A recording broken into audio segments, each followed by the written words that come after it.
Hi, everybody. So, this video today is going to be about behavior challenges and just remembering that kids are kids first, right? So, perhaps you've heard or thought, he's ready to go and won't stop until he's ready to go to bed, or she's so forgetful and I get frustrated because every time she has to bring home homework, she forgets something inevitably.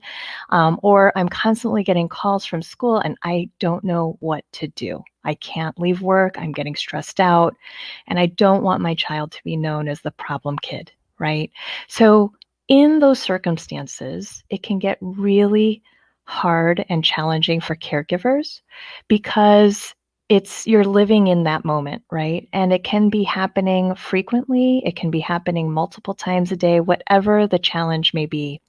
And I'm here to remind you that it could be easy for caregivers, for teachers, for anybody who's working with kids with behavior challenges to forget sometimes that they're just kids first, right? I do want to always look for the positives, right? Especially when I'm meeting families for the first time. We elicit all the kind of parental concerns, how the behavior has been affecting the child at home and school. I touch on with the family what their goals are and why the behavior is worrisome to them, right? I want to hear from them what it is deep down that is causing them to stay up at night. I think at the end of that, when I have a really good understanding of what the behavior or issue is of concern, how it's impacting the child, the family, academics, friendships, relationships, sleep, right? I always love to end my interviews before I sort of go bridge into the child portion is, you know what? We've been talking a lot about everything that's been of concern or that's been a big stress for you. But I'd like to sort of switch things up a bit and ask you, what is it that you love about him or her? Tell me what he or she is good at. And, I love watching how parents respond when I ask this question. I see their faces light up. I see them sort of smile, and then, I just love to hear the words that they use to describe them, and that's always a good thing when parents can just kind of let things roll off their tongue, and they just can't stop, right? Because sometimes you have to be reminded of that, you know? I know that all parents love their children, but again, when you're living in it and it's been stressful, it can be hard to sort of remember those moments. But it is worrisome when I do ask these questions, and sometimes parents hesitate because they might not remember. They might have a hard time recalling just because, and that tells me a little bit more about how they're coping or not, and how stressful it has been. The other question that I always ask is, tell me some things that you and your child love to do together. That's getting at sort of the time in experiences that they have, and they carve out for their child every day, or things that they do to connect, bond, and, just have fun together. And again, I love hearing all the different things that they do as a family or one-on-one time. And this is the basis of all interactions, right? So, all positive parenting programs, there is an emphasis on time in with your child. And, when I say time in, usually that might make you think of, a parent sitting down playing with their toddler. But time in does change over time, especially as the child grows and matures, but it doesn't mean we have to um, not spend that time with them. We absolutely need to make that connection point. So those are my two fun questions that I love to ask towards the end of the parent interview before I transition into an interview with the child. When I was in academia, I had been working very closely doing research around ADHD and improving ADHD care in primary care settings.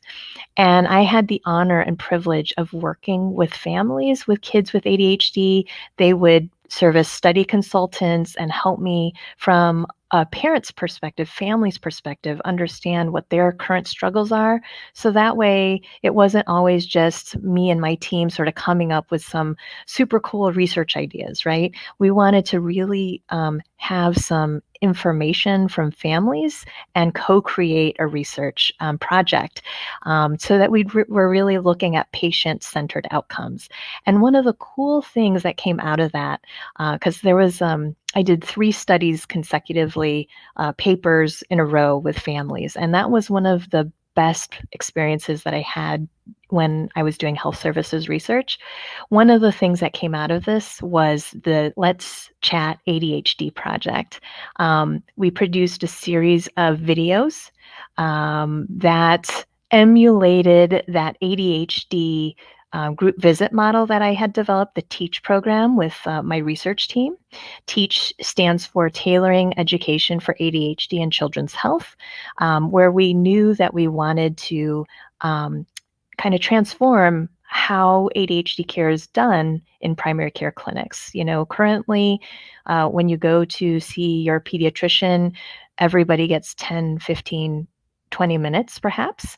It doesn't matter if you're sick or well, or if you have a behavior problem. You know, my colleagues work really hard in primary care, but because of that, it also makes it really challenging to have that time to sort of really get deep into some of these issues, especially when it revolves around child behavior and mental health. Because as you know, you can't just sort of listen to a quick story and then know what it is. You have to do a little bit of detective work. One of the solutions that we came up with was a group visit model, and the families all loved it. And the families that I worked with through those years doing this work, we also decided, you know, wouldn't it be great? Because parents on social media, what if we could share those stories that we would hear in a group visit, but promote them on social media, just so that way if parents are stressed out in the middle of the night or, you know, scrolling on their phone, looking at social media accounts and came across a video of a parent just sharing their story, wouldn't that be great? Because we know when we've done the studies that parents really love that sense of community because in the moment, like I said, can feel very isolating. Um, you know, it can feel like nobody else is experiencing this. And the group visit model certainly helps open awareness and just helps give families that sense of support that they desperately want and crave, right? From other people who understand what they're going through. So what came out of this was a series of 6 different videos, and the families themselves sort of just said, "I wanna do it. I want to do and participate in this project." So in this video, I wanna share with you a very special one, and it's called #JustANormalKid with ADHD, okay? Because we really felt it was important to help raise awareness that kids with behavior issues, kids with ADHD, they're just kids first, right? And they have many gifts. They have their own superpowers, and we need to celebrate that. And I will say backstories that we tried desperately to schedule this so that way all 7 kids and families could participate. And we ended up shooting it a couple days, but then the day that we finally settled on, I only had boys participate. Fortunately, there's no girls. So, you know, I keep thinking one day we need to redo this with boys and girls, different ages, because I think part of what I really want to do is help destigmatize this and have people be talking about how to help support kids with ADHD. Just realize that they are kids and they have gifts and they can achieve whatever dream they want. So take a look and then comment below and let me know your thoughts. You want to look at this camera over here, okay? Right That here. camera? Yeah. Get your attention The right giant there. one looks like the laser beam.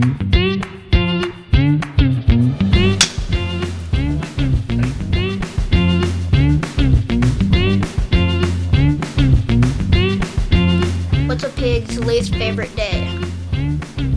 Friday. I like exercising. go on a treadmill, and I lift weights. Come on, see? Wanna see some?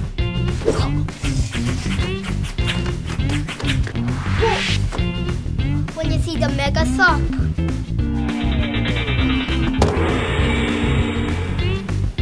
And I like games. My favorite game is Minecraft. So you can build and create. I'm a fantastic reader. Tom Sawyer, Moby Dick, Edgar Allan Poe. I got 2,000 on my rating score and 800 as average. Kickball. Kickball. And I can kick hard. When I grow up, I'm gonna be a paleontologist. I want to be a chemist when I grow up and a magician. Science is my favorite subject, other than recess and lunch. This is the Legos idea. Look, see all those Legos? I'm gonna do this. Space walkers, then I grow up. Imagination, it can really take you places.